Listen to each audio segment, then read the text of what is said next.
The word jeepney is usually believed to come from the words jeep and knee.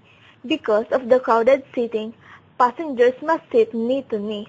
The word jeepney is also commonly believed to be a portmanteau of jeep and jitney. The original jeepneys were the Farbridge military jeeps by Willis and Ford. Modern jeepneys are now produced with surplus engines and parts coming from Japan. When American troops began to leave the Philippines at the end of World War II, hundreds of surplus jeeps were sold or given to the Filipinos. The jeeps were stripped down and altered by the locals. Metal roofs were added for shade, and they decorated the vehicles with variant colors with chrome-plated ornaments on the sides and hood. Bilang hari ng daan, alam mo bang Pinoy ang nakaisip ng unique na design nito? Noong World War II, nakita ng mga Pilipino ang ginagamit ng mga tropang Amerikano na Willys MD US Army Jeep. Nang matapos ang digmaan, naisip ng mga Pinoy na gamitin ang mga iniwang sasakyan ng mga Amerikano. Binago nila ang itsura nito, nilagyan ng bubog at hinabaan ang likod para maraming makaupo. At dito na nga nagsimula ang mga jeepney na kilala natin ngayon.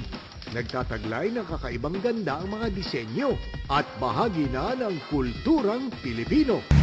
Jeepneys are king of the road and are unique in the Philippines. Multicolored and perhaps is the most exciting to ride in among the various Southeast Asian local public means of transport. What makes these Philippine jeepneys attractive are the decorations that adorn its exterior and interior. The various ornaments used include moving horse figurines, flags, colorful and blinking lights, mirrors, paintings, and stickers with various sayings ranging from the funny to the serious ones. Stereos that plays loud music are another attraction in jeepneys which many young passengers go for. The Barot Saya is the unofficial national dress of the Philippines. The early pre-colonial clothing of groups such as Tagalogs and Visayas include both the baro and saya made from silk matching colors. These styles was inclusively worn by women from upper caste while those lower caste wore baro made from pounded white bark fiber. A perfect example of a nipa hat is located at the National Museum of the Philippines courtyard. It is considered as a bahay kubo, but the difference between the two is that nipa hat is the regular size of an ifugao house, much smaller and basic than a bahay kubo, which for people who live in place call it as bahay kubo. Ifugao call it as bale or balay for other people. Hut is used by the ifugao as their resting house from their all-day work since they are known for creating the rice terraces, which is also called as the stairway to heaven. The nipa hat is made from bamboo and coconut leaves or pawid as the main sources of food. It is an example of vernacular architecture mostly found in tropical places, for example in the Philippines. After influenced by the Spaniards, the native nipa huts later evolved in a multifunctional dwelling. It later added materials such as adobe or terracotta bricks and mortar paste from limestones. Today, especially in rural areas, nipa huts remained humble and some of them still manifest the original functional attributes of the old traditional huts. Part of the innovation of today's nipa hut is the nipa hut village in Lobok. Today's generation, nipa hut is being used as an accommodation for tourists and can be seen in different resorts, beaches, and many more. A part of this innovation is the restaurants like the Nipa Hut restaurant located at Captain Henry Javier Pasig City that has a beautiful scenic view of the area, especially at night. It is best to eat there. A salakot is a traditional wide-brimmed hat from the Philippines. It is often made of either rattan or reeds, and it is a traditional headdress besides the iconic conical Asian hat found in neighboring Southeast and East Asian countries. Ancient tradition recounts that the first Malay settlers in archipelago purchased the valleys and plains of Panay Island from the native Aitas in exchange for a golden salakot and a very long pearl necklace called manangyad, which touched the ground when worn by the wife of the Aita chieftain. The custom of embellishing the salakot developed during the Spanish era. Though normally worn by farmers, wealthy, and landed Christian Filipinos and mestizos would also wear the salakot. It would be adorned with embossed silver, and sometimes silver coins and pendants were hung from the hat's brim. Many depictions of gobernadorcillos and cabezas de barangay would portray these colonial public functionaries as wearing ornate salakots. It was not uncommon for this class to wear salakot made of more prized materials such as tortoise shell and precious metals. Guys, welcome to Las Piñas City. As you can see, I am here now in St. Joseph Parish Church, where you can find the only bamboo organ in the Philippines and take note in the whole world. This unique musical instrument is composed of 1,031 pipes and 102 bamboo, and the rest is just metal. The creator of this great creation is Father Diego Serra, way back in 1860, and is finished, take note, 8 years after, in the year 1884. Ever since the bamboo organ is restored, the people around here, Las Piñas, especially the people community here in the bamboo organ, is celebrating International Bamboo Organ Festival every February of the year. On 2003, it is declared as Cultural Treasure of National Museum. And just last year, it is declared as National Historical of the Philippines and National Landmark of the Philippines.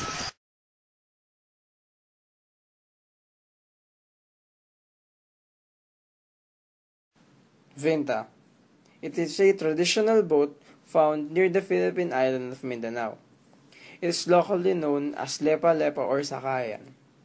The boats are made by Sambadjao and Moros living in the Sulu archipelago, Zamboanga Peninsula, and southern Mindanao. It has a sail with assorted vertical colors that represent the colorful culture of history of the Muslim community. These boats are used for inter-island transport of people and goods.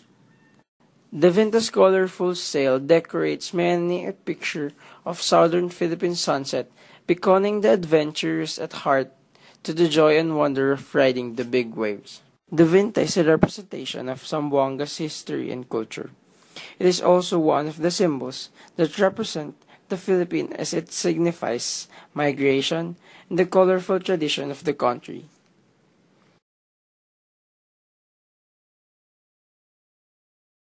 Introducing Sumatra and Gorgus wool covering made of Capiz shells.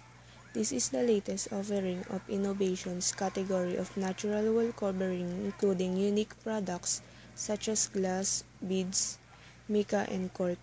This species extends from the shallows of the Gulf of Aden, around India, then Malaysia, to the southern South China Sea and around the Philippines, whose province of Capiz derives its name from this shell, as it flourishes abundantly there. These oysters can usually be found in muddy or sandy shores, in bays, coves, and lagoons to a depth of about 100 meters, 330 feet. Window pane oysters are also cultivated in some areas. Like almost all other bivalves, they consume plankton filtered from the water passing through their slightly open shell. The shell closes if the bivalve is above water during low tide. These oysters are edible but valued more for the shells, which are used as a raw material in the manufacture of glue, chalk, varnish, etc. The translucent capiz shells are commonly used in window panes in the Philippines, India, and other Asian countries, as they are a cheaper alternative to glass and readily abundant. Window pane oysters are also commercially exploited pearl producers.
Pearl is the oldest known gem and considered the most valuable.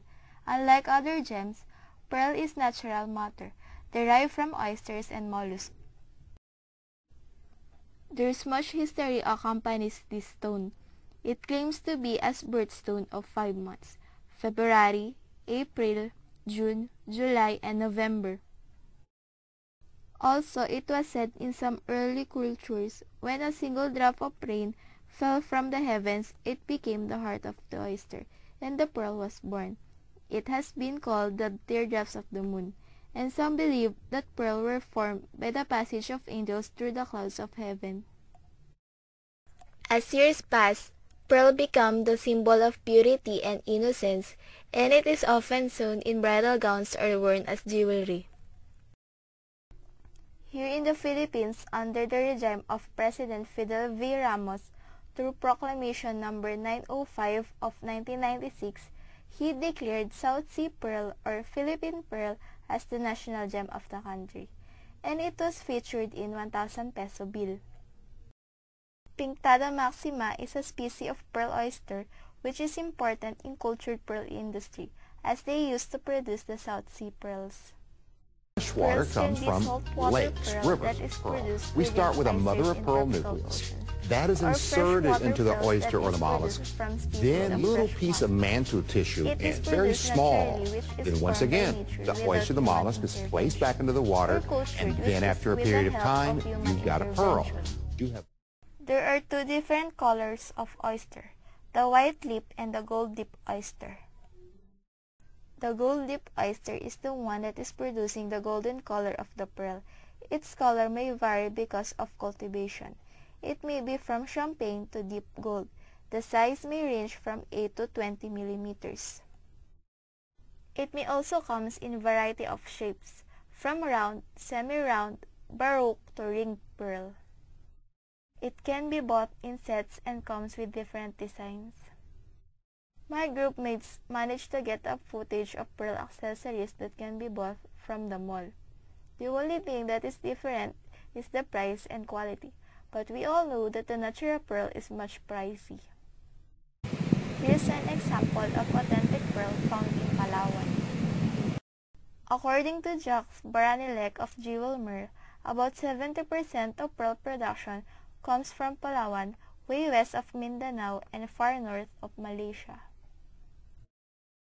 And based on Alex Volk of Provocative Gems in New York, specialist of South Sea pearls, the Philippines may now rule in golden pearls is no longer a surprise to anyone who is familiar to its long history of producing pearls.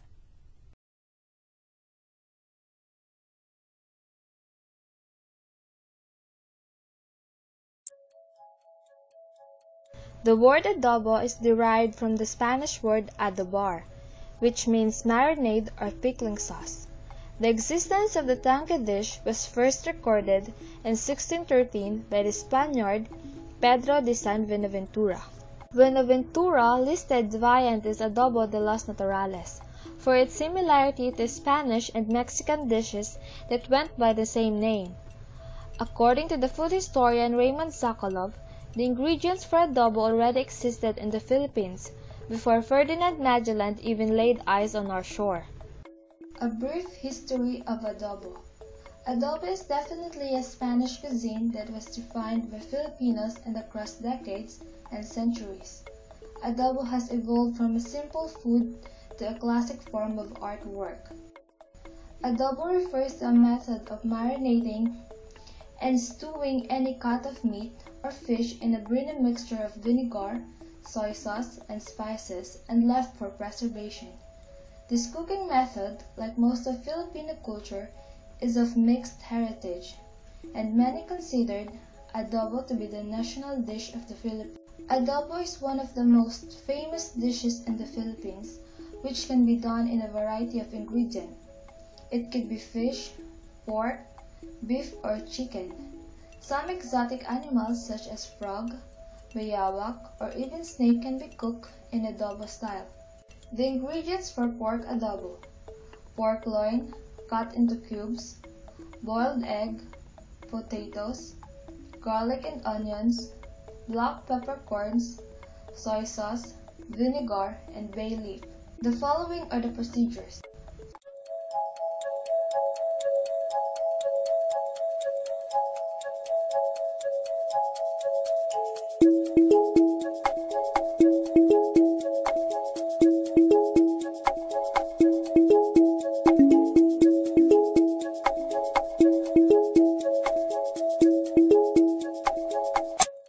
Put the pork and stir a little and cover the pot for a minute.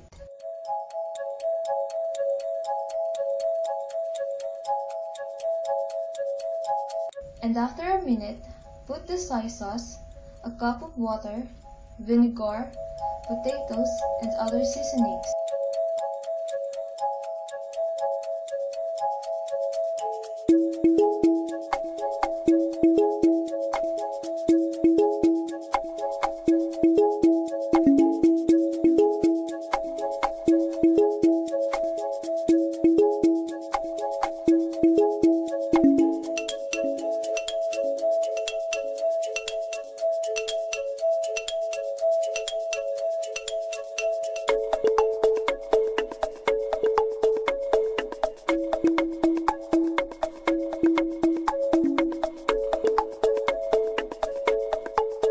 Cover and let simmer for 20 to 30 minutes and stir occasionally. Uncover and put the boiled eggs and bay leaf. And cover again and wait for 1 to 2 minutes before putting the fire off. And there you go, you have your pork adobo.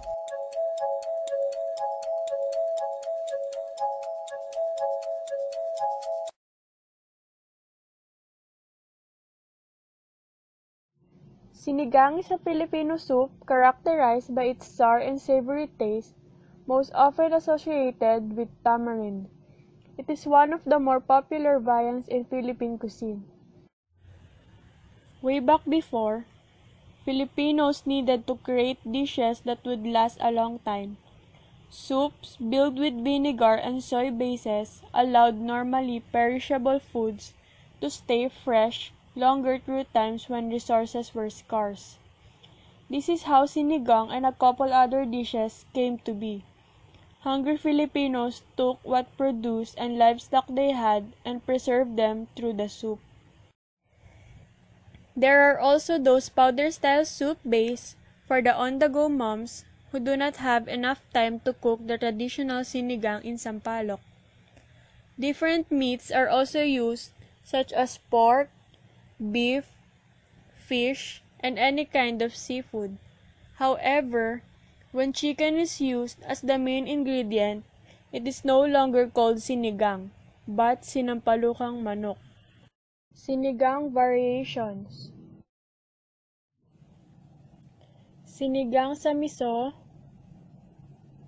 sinigang sa bayabas, sinigang sa mangga, sinigang na isda, sinigang na baboy, sinigang na hipon, sinigang na baka, at sinampalukang manok. Sinampalukang manok has a slight difference from the original sinigang because it uses shredded sampalok leaves, ginger, tomatoes, and onion.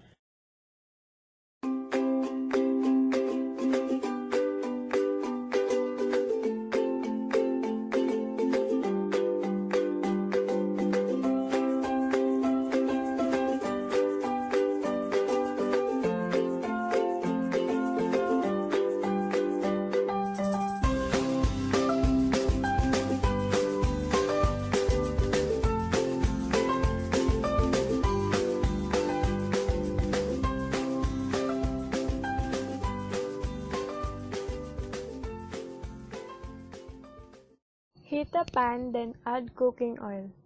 The oil is already hot. Sauté 2 pieces of onion, chopped. After that, you can already add your 1 chopped radish. Add 1 cup of water and simmer it for 5 minutes. You will know that the radish is cooked if it is already soft, so after that, you can add your 1 large can of Hokkaido mackerel and again, simmer it for 5 minutes.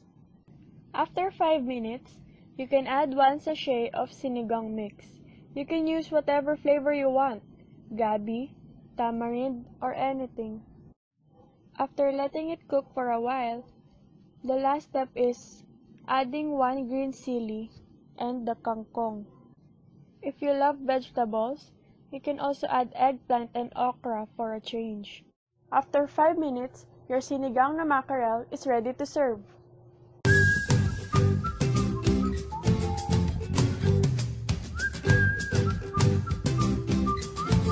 Preview.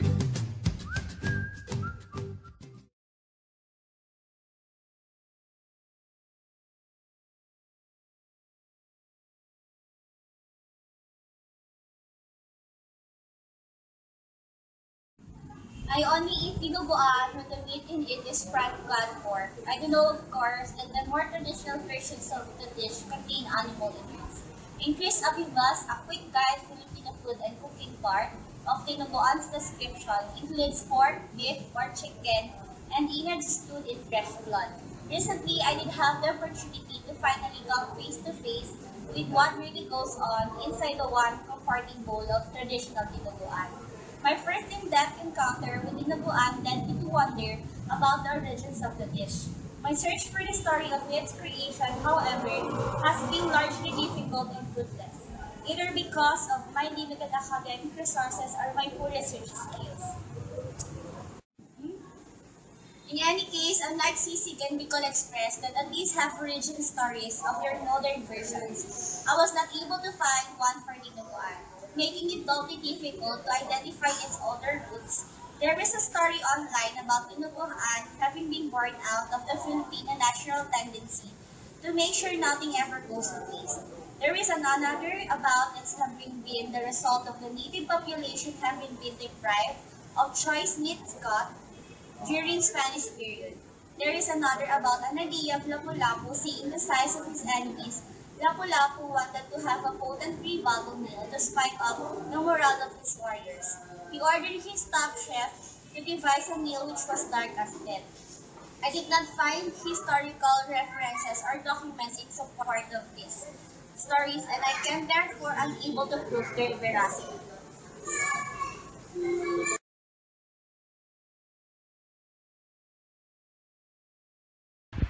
Dinuguan ingredients, dugo ng baboy with coconut powder, then intestine, pork, garlic and onion, and then luya, of course asin, oil, then dahon ng laurel with paminta. Tapos yung water. So, kung mainit na yung pot, ilagay na natin yung oil. 1/2 teaspoon of oil.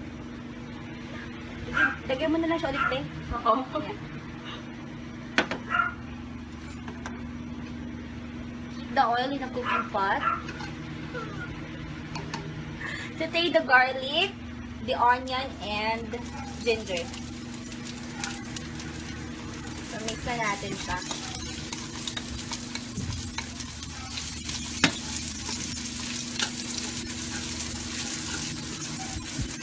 Kung kulang yung mantika, dagdagan na lang.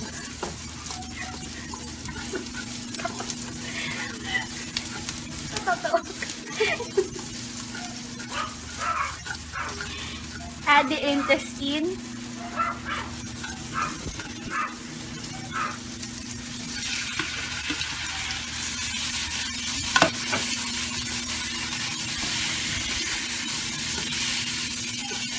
Bango.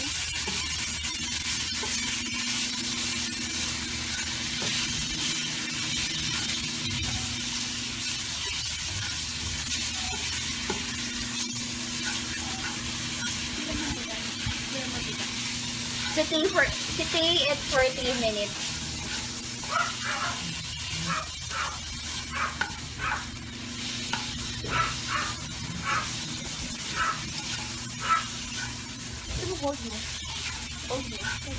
After 3 minutes, add naman yung pork. So, saute it until light brown. For mga 3 minutes lang din. Minutes, add naman tayo ng water.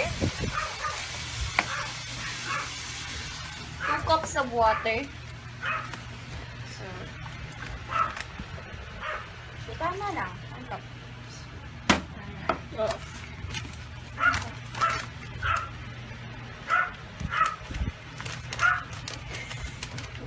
Tapos add natin yung pork cubes.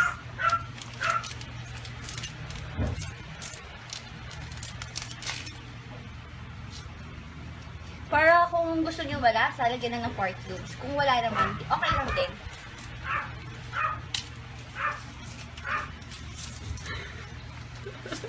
Then, let it boil.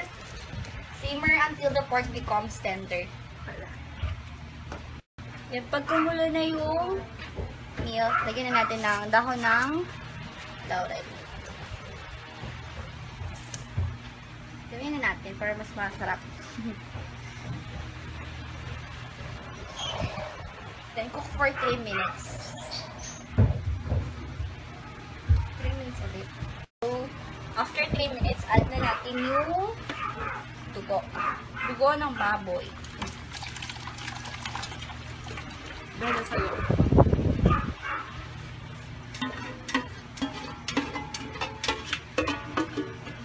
Ano ko yung dugo?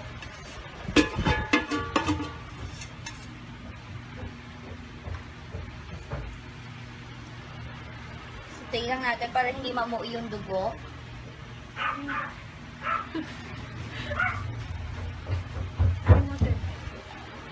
Diba ba na-black na? Oo.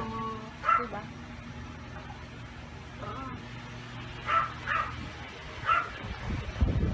Okay lang. So, cook it into 15 to 20 minutes. After na, lagyan na natin ng salt and pepper.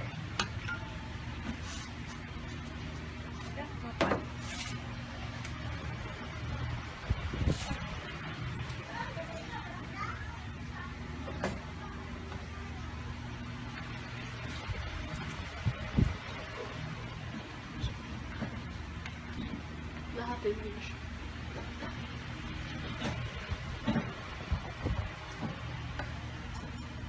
Dapat niya, pakuluin na lang siya until mag-thicken yung blood. That's it. Thank you for watching.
ingredients natin sa pork sisig ay pamintang buo, daon ng laurel, sibuyas, bawang, siling haba, siling pula, liquid seasoning, mayonnaise at pork liempo na pinakuluan na natin sa daon ng laurel at pamintang buo. I-deep fry ang liempo at antayin maging golden brown. Pagkatapos i-deep fry ang liempo, iwain ito ng maliliit. Igisa ang liempo kasama ang sibuyas at bawang. At ihalo ang siling haba kasama ang siling pula.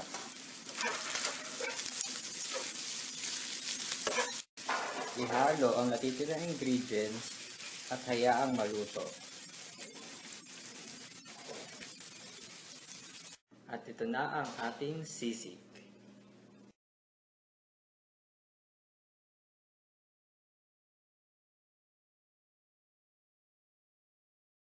Audio Jungle.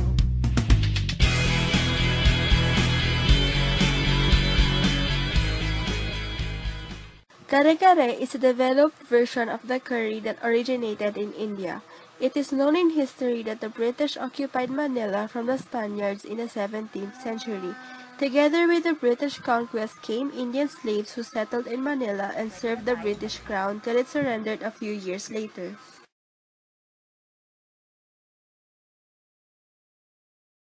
Kare-kare ingredients: eggplant, pechay, sitaw, tuwalya, bagoong, kare-kare powder mix, onion and garlic, oil, at saka tubig. Papakuluan natin itong tuwalya with 8 cups of water.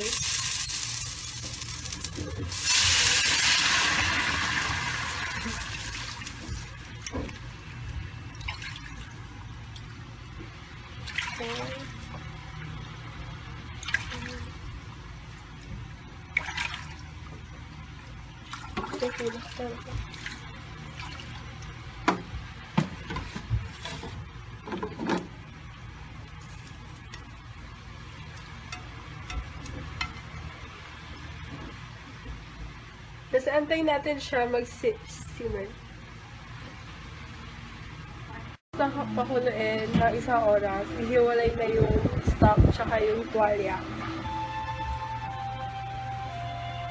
Pagkatapos ihiwalay, isasaday na yung onion tsaka garlic.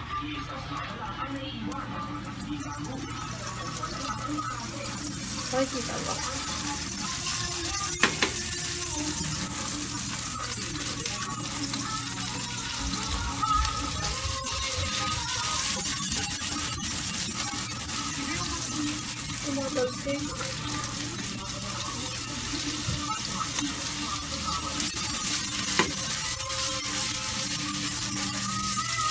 Isasaute siya hanggang sa maging dark color.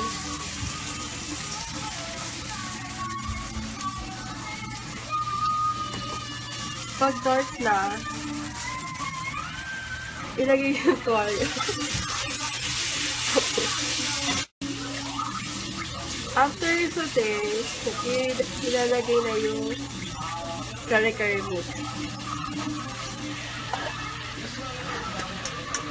Tapos ipapasimmer ng 2 minutes.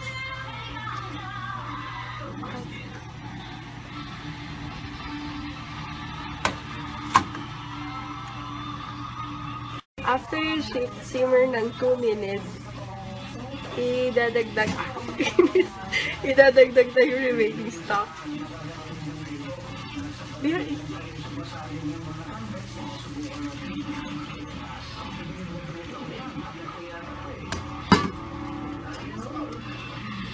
Tapos napakuluan siya ng 2 minutes ulit. After 3 minutes, i-add na yung eggplant tsaka string beans.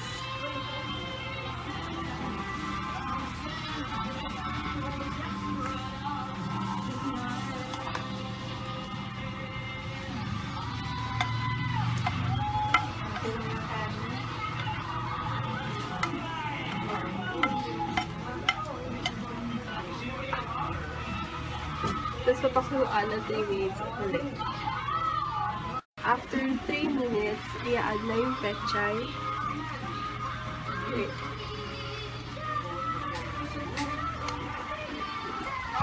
Tapos papasimmer ng 2 minutes.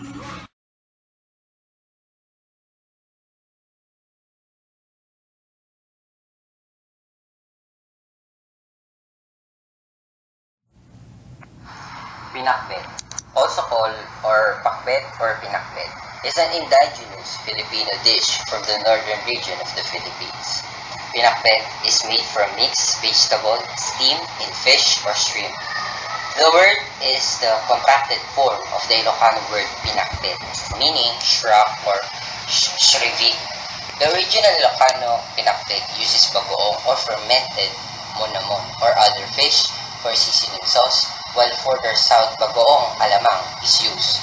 The dish usually includes bitter melon. Other vegetable use includes eggplant, tomato, okra, string beans, chili, parda, weak beans, and other roots, scrub, and some beans, like kamote, patani, are also optionally added. The young pod of barangay is also added. It is usually spiced with ginger, onions, or garlic. A Tagalog version usually includes kalabasa. Most of these vegetables are easily accessible and are ground in the backyard and garden of the most Ilocano household. As its name suggests, it is usually cooked until almost dry and shriveled. In Tagalog version, the flavors of vegetables are accentuated with the shrimp paste. In some cases, lechon, chicharon, or other meats, most commonly pork, are added.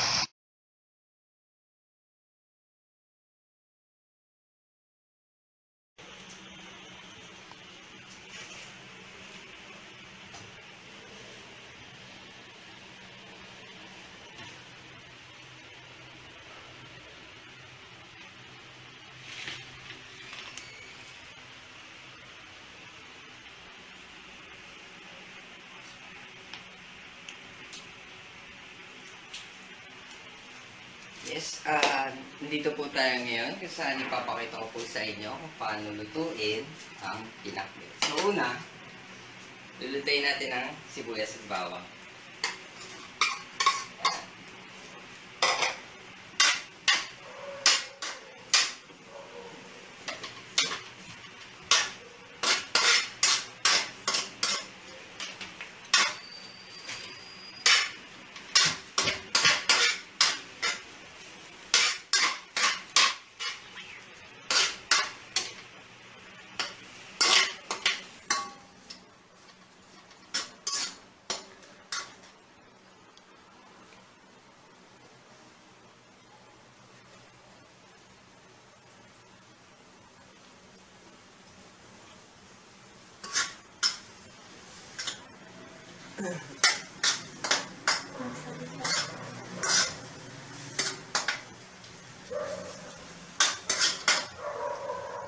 Pangalawa, kamatis.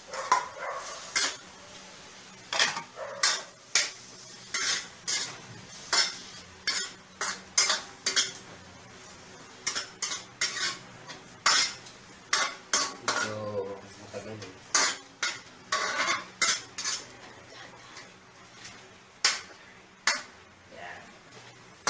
Antayin natin na maluto yung sibuyas, bawang at kamatis bago natin ilagay yung baboy.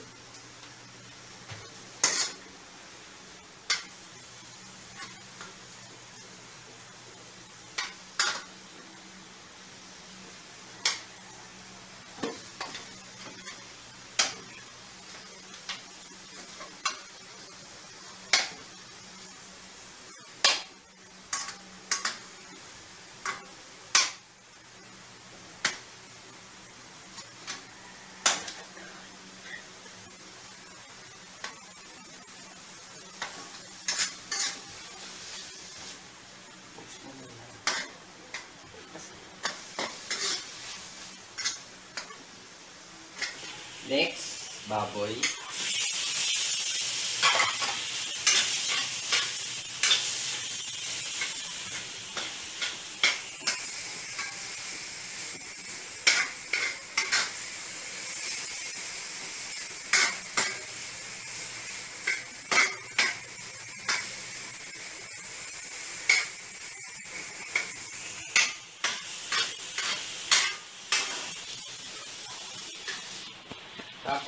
Pagkatapos maluto, ito na, gulay na.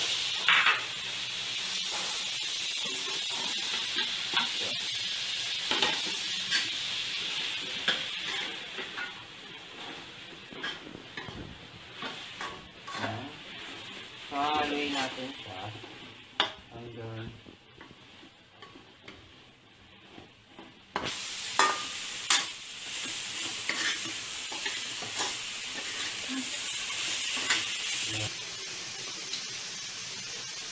lalagyan na natin siya ng water. 2 basong tubig.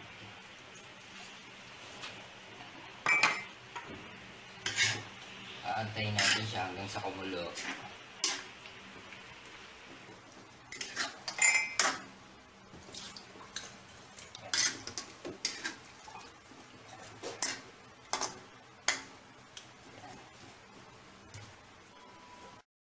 So, ayan. Kumukulo na siya. So, pwede na natin siyang tikman. So, pwede na natin siyang patay kasi luto na siya.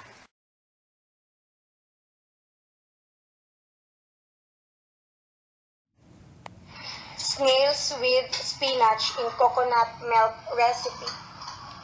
This snails with spinach in coconut milk recipe is similar to a Filipino recipe called ginataang kuhol, while the latter involves golden snails called kuhol and water spinach kangko. This recipe makes use of sea snails and fresh spinach. The rest of the ingredients are similar. Have you tried preparing and cooking snails? If you have not, do not worry because the process is simple. Hi, good afternoon. Magluluto po tayo ngayon ng ginataang matotoy.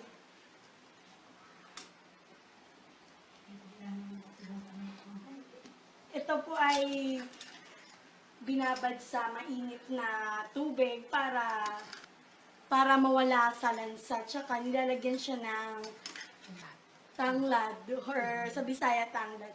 So, ang next is ilalagay natin ang kangkong.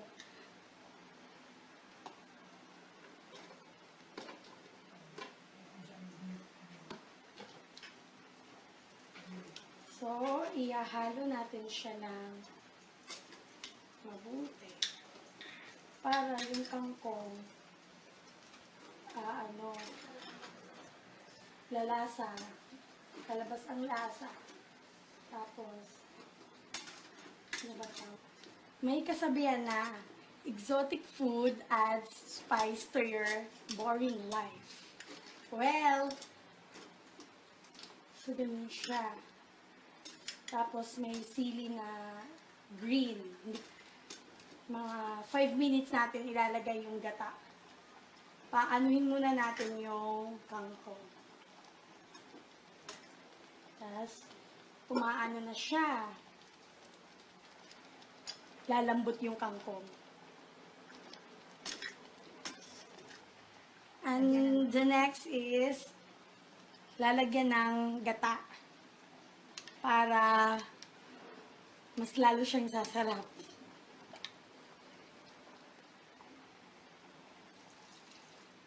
So, ayan na, nilagay na ang gata.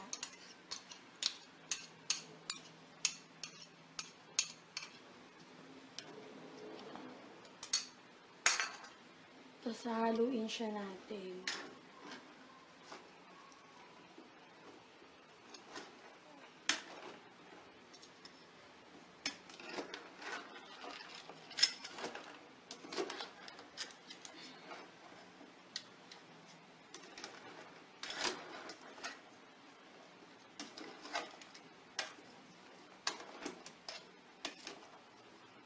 Tapos, antayin natin ng 20 minutes para siya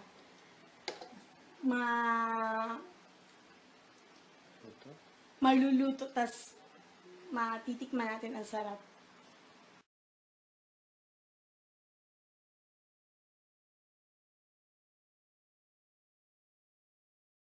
Yun sa Patalos, sa Santa Marta, Balot Industries, 95 Street, Pateros, Metro Manila. At nasa likodan ko po si Ate Nika at si Kuya Jesse. Ito po yung history ng balot.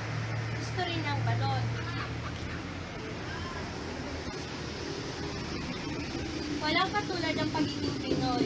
Ikutin mo man ang buong wala ka mang makakagilap na uri ng kultura at lifestyle na kasing saya ng taglay ng mga Pilipino. Wala sa nagbagong lingwahe, pananamit, pagkain, tradisyon hanggang sa pakikisalamuha sa kapwa. Walang dudang angat pa rin bilang at matagpumpayan dahil dumaan na makaraming kalamidad at hirap. Para mapatunayan pagiging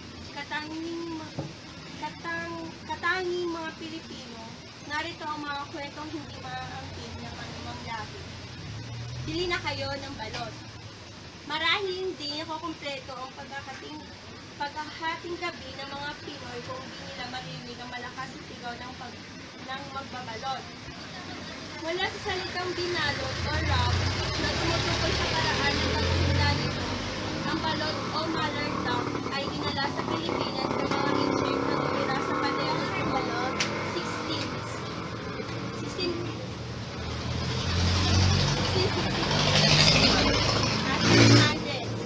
At mula noon, nagsimula na ang pinakamasigang negosyo at nasabing lugar.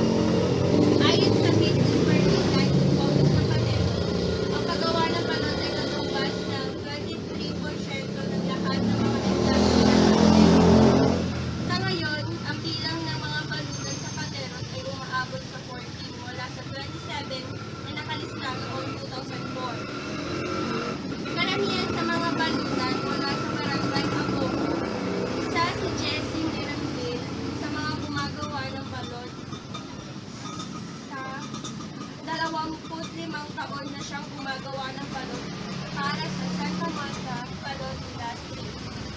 Kahit itlog ng pato o kaya tegudang, pwedeng gawing balot pero ang nakasanayan na ng Pilipino ay ang ipit. Paliwanag ni Ma'am Jessie sa isang panayam ng pattern. Ayon sa kanya, matagal nang itinigil ang pag-aalaga ng mga itik sa Pateros River, kaya kinukuha lamang niya ang mga supply ng mga itlog ng itik mula sa Batangas at Nueva Ecija. Tradisyonal pa rin ang paraan niya ng paggawa ng balot. Gumagamit siya ng local na materyales sa halip na incubator sa pagpapainit ng mga itlog. Nilalagyan ng mga ipa o rice balls ang buong bamboo basket na may mga itlog pag hindi makalabas ng init sa kanilang mga itlog. Salit-salit ay nilalagay ang mga ipa at mga itlog sa loob ng taong hanggang sa mapuno ito. Sa ikatlong araw,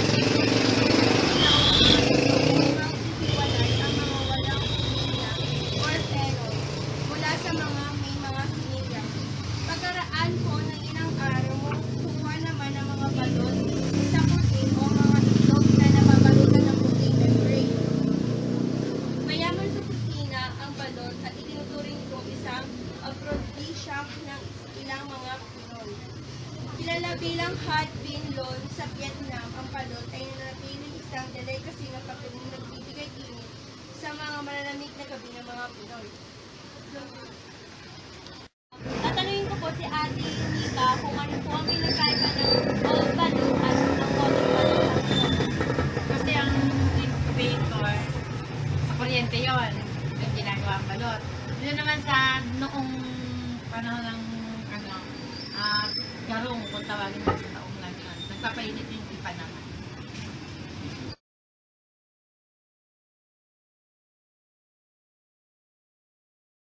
Street food is a ready-to-eat food or drinks sold in a street or other public place, such as a market or fair, by a hawker or vendor, often from a portable food booth, food court, or food truck.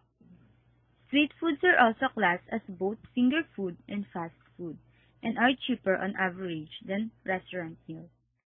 Philippine street food, also known as pagkaing kalye in Filipino, is a wide variety of inexpensive cuisine that you can buy from vendors or peddlers on the street. It is essentially influenced by other neighboring countries' dishes like Chinese and Japanese, taken to the next level and given a Filipino twist. Cooking Philippine street food mainly involves grilling, frying, and steaming, while others simply require mixing of ingredients to prepare. Chicken and pork are the top choices for the ingredients in making Philippine street food. Here are some of the famous street foods that we can see and buy here in the Philippines. Fish balls, squid balls, and chicken balls. These can be easily found in the streets and they are usually on a push cart and can be seen mostly near schools. Fish balls are made from finely pulverized cuttlefish meat or pollock and they are formed in flat shape. Other variations now include the squid balls and chicken balls. They are deep fried and you can have a preference of their sauce. Kwek-kwek and tokneneng. Kwek-kwek are quail boiled eggs dipped on orange batter, while tokneneng are chicken or duck boiled eggs. They are deep fried until crispy. Same with fish balls, squid balls, and chicken balls, they can be easily seen in the streets near schools. Kikiam. It came from the Chinese food kwek-kiam. It is made of ground pork and vegetables that is wrapped in bean curd sheets. It is cooked deep fried and can be paired with a sauce. Calamares. Breaded squid rings that are deep fried. This is very famous to Filipinos since they use it for pulutan, or dry finger food that accompany with alcohol drinks. Taho is a bean curd made of soft, silken tofu. It is topped with arnibal or sweet syrup, or caramelized or liquefied brown or raw sugar, with sago or tapioca pearls. Peanuts or mani. There are a variety of options that you can choose. There are boiled, raw, skinless, spicy peanuts, cashew nuts, castañas, or chestnuts.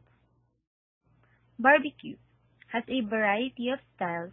Most of them are marinated chicken or pork stew, and then grilled on hacked charcoal. Other variations are isaw, adidas, and Betamax. Buko juice. The refreshing buko juice mixed with evaporated and condensed milk. There is not a single area of street foods that doesn't include a stall of buko juice. Lechon is a pork dish in several regions of the world, most especially Spain and its former colonial possessions throughout the world. The word lechon originated from the Spanish term lechon, referring to a suckling pig that is roasted. Lechon is a popular food in the Philippines, Cuba, Puerto Rico, the Dominican Republic, other Spanish-speaking nations in Latin America, and Spain. The dish features a whole roasted pig cooked over charcoal. Additionally, it is a national dish of the Philippines. One of the most delectable and most scrumptious Filipino delicacy found across the country is the Philippine lechon. This special culinary masterpiece has been part of the long Filipino history, dating back as far as the Spanish era, hence the name lechon, which is a Spanish word for a suckling pig, but in the Philippines, lechon connotes a whole roasted pig commonly known as the lechong baboy. The common process in which a Philippine lechon is cooked involves when the wholesale pig or piglet being roasted over charcoal or wood. The pig is drenched in oil by use of brush. In provinces, the brush used for cooking lechon is made out of the banana leaves which are tied to a long wooden stick. All over the Philippines, there are many versions in cooking lechon, and it is very popular, most commonly in several occasions, fiestas, birthdays, and many more. Balayan, Batangas, Parada ng Lechon. The Parada ng Lechon or Roasted Pig Parade, a festival you must see in Balayan, Batangas. The celebration is held annually on June 24 and the feast day of the San Juan Saint John the Baptist. Lechon is one of the Batangas delicacy and even in the provinces in the Philippines. It is the main dish most Batangueños have for celebration of the fiestas. Accordingly to the old villager, lechon was served before the Spanish arrived in the Philippines. The dish became a symbol of Batangas tradition to the same lechon during the celebrations. The dress will depend on the theme of the social organization has chosen for the annual event. After dressing the pig, clear plastic is wrapped around the pig, prevent the lechon to get wet during the parade. The pig is placed on a spit charcoal placed on the side of the pig in the roasting pit. The pig is baked while whipping the skin. The brush made of the leaves will water the pigs or with oil or fat. During the dosing the water of during the festival is so signify of the baptism of Jesus by the Saint John the Baptist. When the parade is over, it is now time to munch the lechons. A celebration of drinking and feasting follows all throughout the day. But the extra careful, the lechon is rich with cholesterol and might put your health into trouble. Step-by-step guide to preparing lechon. First, make sure that the pig was very clean. Second, remove the internal organs of the pig that was poisoned by the stuffings. Prepare the ingredients such as curry powder if needed, lemongrass, and lechon stuffings. Prepare the bamboo pole or stainless steel for sucking into the pig. This will serve as the support when the pig is ready to roast. Spread salt by reaching the hand into the stomach cavity. Fold the lemongrass before stuffing them inside the pig.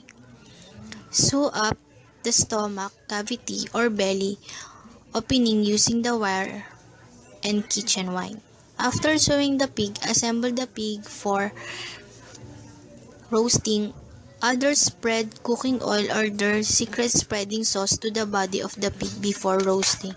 Some of the identical preparation methods lechoners share include coating pig skin in soy sauce, coconut water, or even milk to give the pig color. But its type of stuffing, specific cooking time, and the kind of pig used that distinguish one's lechon from another. Then, observe the color of the pig when it's ready to eat. Then enjoy.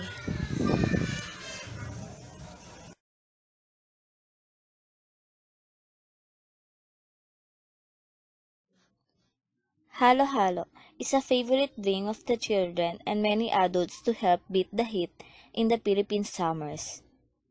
Making halo-halo is easy and is a special Filipino soft drinks dessert.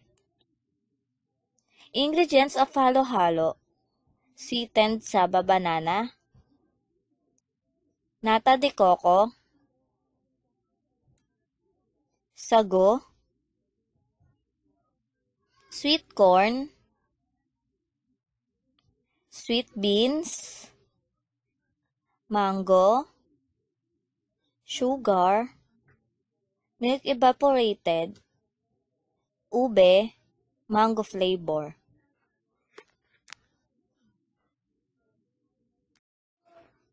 Halo-halo is a popular Filipino dessert with mixture of shaved ice and evaporated milk, to which are added various boiled sweet beans and fruits. It is served in a tall glass or bowl. Ingredients include kaong, makapuno, and plantain sweetened with sugar, jackfruit or langka, gulaman, tapioca, nata de coco, sweet potato or kamote, pounded crushed young rice or pinipig. Most of the ingredients, fruits, beans, and other sweets, are first placed inside the tall glass, followed by the shaved ice. Then this is then sprinkled with sugar and topped with either leche plan, purple yam, or ubeng pula, or ice cream. Evaporated milk is poured into the mixture upon serving.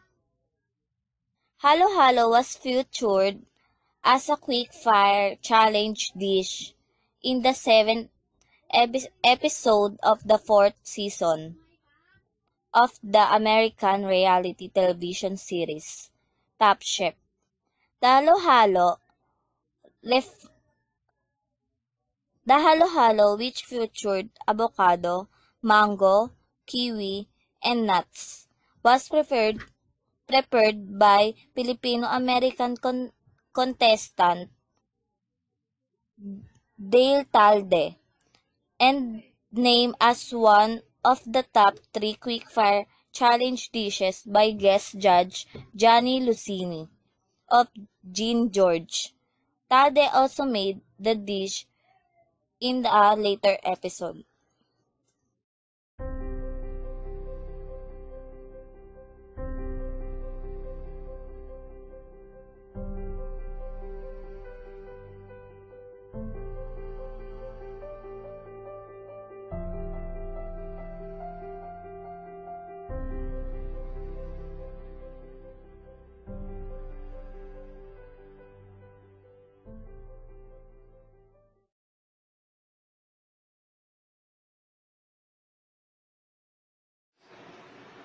Mango is a juicy stone fruit belonging to the genus Magnifera, consisting of numerous tropical fruit.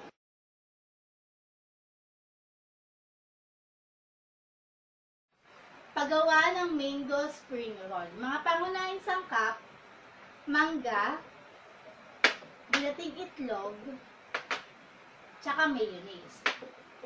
At yung wrap. Una, malagay ka ng wrapper sa gitna ng plato. Sigurado yung sentro ito.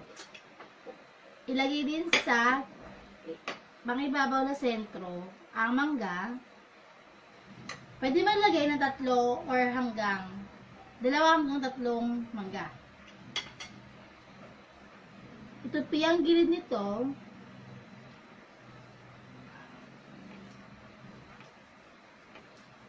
At magtira ng konting space sa ilalim para meron kang pantakay para hindi siya matatapon or masisira yung pagkakabilog nito.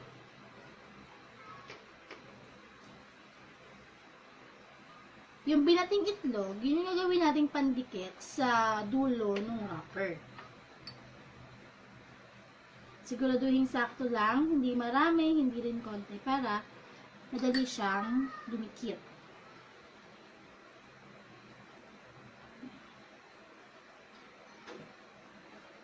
Tapos,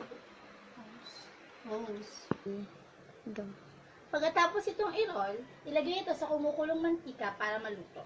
Siguraduhin sakto ang mantika at sadyang nakalubog ito sa mantika para madaling maluto.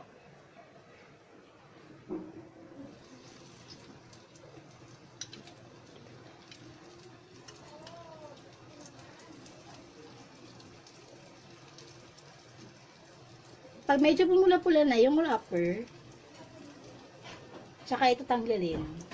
Tapos pagkakaluto.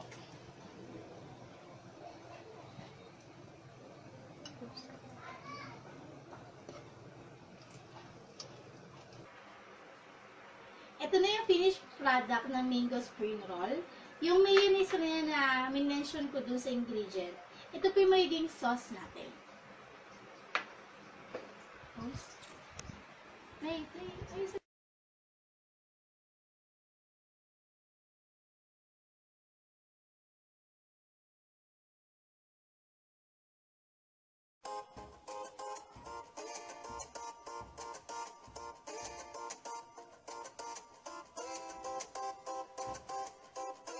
Ang kapeng barako ay isang uri ng kape na tumutubo sa Pilipinas, lalo na sa mga lalawigan ng Batangas at Cavite. Mula ito sa uring Coffea liberica, subalit ginagamit din ang pangalang ito sa lahat ng kapeng galing sa mga lalawigang nabanggit. Nagmula ang salitang barako mula sa salitang ginagamit para sa lalaking hayop. Panahon ng Kastila, bansang Pilipinas ang nangunguna sa pag-aangkat ng kape sa buong mundo. Ngunit noong kalagitnaan ng dekada 90, tinamaan ng sakit na Hemilia bastatrix ang mga plantasyon ng kape sa Pilipinas na nagdulot sa pagbagsak ng industriya ng paggawa ng kapeng barako. Maaaring gamitin ang kapeng barako sa paggawa ng espresso na hahaluan ng pulot o brown sugar pampatamis.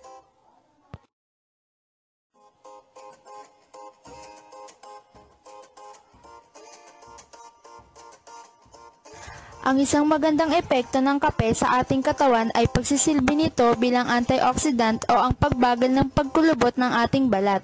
Napapanatili din itong gising ang diwa ng tao dahil may sangkap itong caffeine na isang stimulant. Kung nasobrahan sa kape ay maaring magkaroon ng high blood.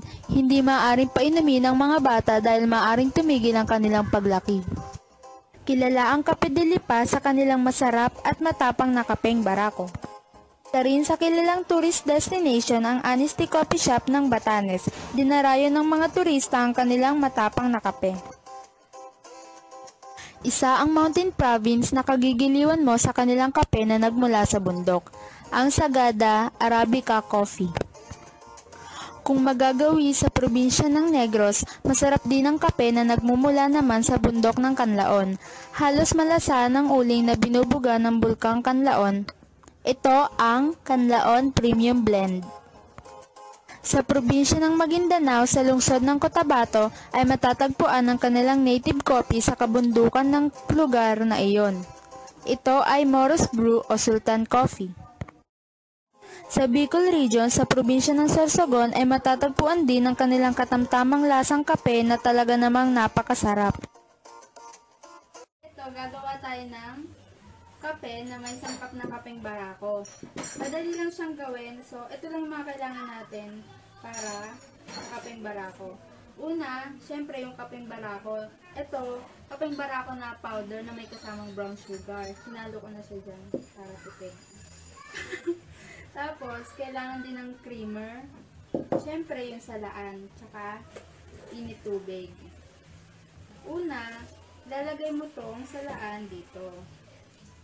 Then, kuha tayo ng kapeng barako.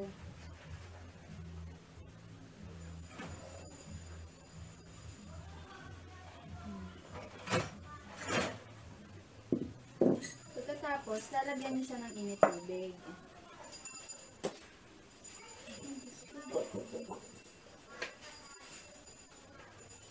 Ito yung tinatawag nilang French press na paraan ng pagtimpla ng kape. Lalagyan mo siya ng init tubig.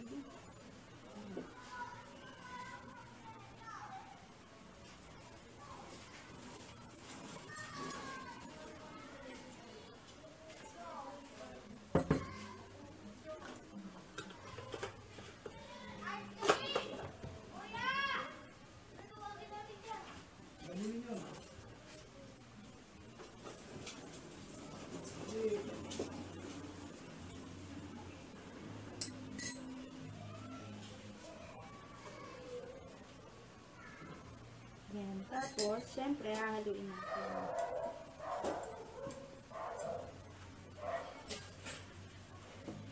Pangatlong step, lalagyan natin siya ng creamer.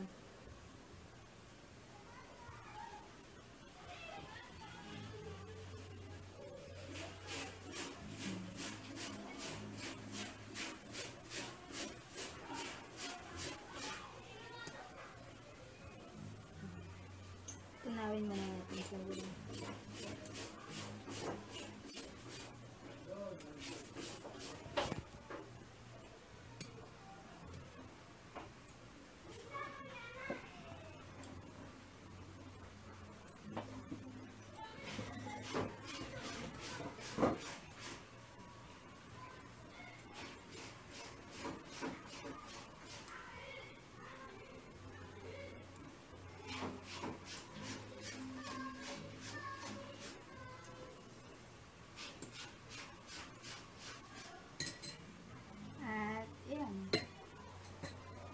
Ito na yung kape natin na may main ingredients na kapeng barako.